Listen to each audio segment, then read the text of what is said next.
the biggest thing we can do is to say not just things are going to be terrible if we don't act, but to say we can have better lives, less air pollution in London, cut your energy bills by having better insulated homes, help farmers to make the transition in terms of reforestation. This doesn't need to be, it's all going to be grim. It's going to be grim if we don't act. It can be better for your everyday life if we do act. OK, let's talk everyday life. How have matters changed, Ed Miliband? What do you and the family do differently now? Do you eat less meat? I don't know. Yes, I do eat less meat, actually.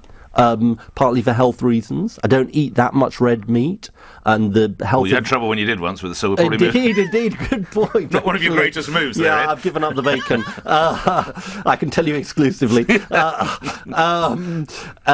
So, yeah, eat less meat, to recycle, try and use the car less, but I'm certainly not putting myself up as a paragon of... No, but what should my listeners... Should they be doing the same? Should they be trying to cycle when they can, or indeed walk when they can? I don't know, whatever. Yeah, I think individual action is important, but I think there's a danger in this that we sort of say it's all about what the individual does, and actually government's got a big role in this. I mean, it's all very well saying to people, change the way you heat your home, but people are going to say, well, how am I going to afford that? Yes. How am I going to do it? You know, we've got to help people to do it. Yeah. We've got to help, and that's the sort of key thing. And you know, in a way, sometimes climate change is seen as a sort of middle class, sort of luxury, concern.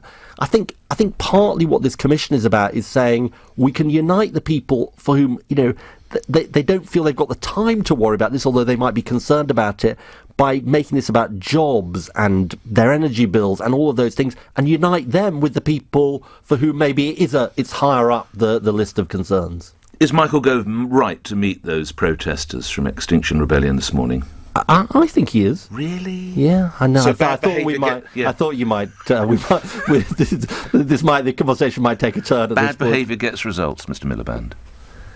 You wouldn't bring your children up like that. Probably not. No. I'm not sort of gluing myself to the desk here. You'll be pleased. You'll be pleased to hear. That would be a story. That would be a story. That'd be good publicity for you. Well, maybe not. Look, I think, there was a poll done about Extinction Rebellion, and people said they didn't like the tactics, but 3-1 they agreed with the aims. And look, they have got us talking about it, haven't they? Mm-hmm. But we knew anyway, didn't we?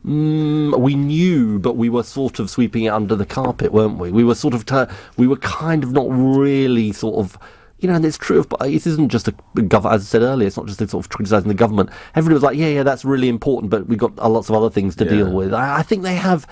And I know you've written about Greta Thunberg as well, and I was hoping you hadn't seen that. Yeah, I have. I do my research. But I think I gave you a swipe in that as well, didn't I? No, you didn't actually. Oh, didn't I? Maybe I'll rewrite it. There's still time. I didn't get to that bit. But I think in a way, why are these protests, the school kids and the Extinction Rebellion, effective? Because whatever we think of the tactics, we think, well, probably they're sort of right about... But don't they lose the room by denying... People have a human right to go to work or to get to the hospital or go and see Granny in the hospital, and that is denied to them by closing a bridge. Okay, but let me ask you this. Is there a strike that has ever taken place that you've supported in your whole life? Because you see, strikes cause disruption, I right? agree. And it's sort of the ultimate weapon, and it can't be used all the time. If London was like Groundhog Day every day of the week, they would definitely lose a lot of support. But it was a sort of it was like an intervention to say you've got to take this more seriously. And to be fair, look, two things that's really surprised me about this protest: when they were leaving Marble Arch, they cheered the police. Now I know you might think that's bad comment on the police, but I don't really agree with that. If they skateboard and sing, there's no surprise. And secondly, they cleaned up their mess. No, that's impressive. I agree. But this wasn't your sort of conventional, let's just cause maximum disruption protest. But look what the LGBT lobby have achieved in a very short... They've never had to close bridges or take over squares. That's incredible. Fair point? Good. Well, that is a good point. But I suppose what these protesters are motivated by is thinking we've only got 10 years and there isn't just really insufficient attention on this issue. Look, different people will have different views on the tactics. I think the point is, in a way, I'm a politician, and as I said, I'm not gluing myself to the desk. The question is, can democracy rise to the challenge? Because there's going to be more of this unless we respond, not because they're wrong, but because they're right.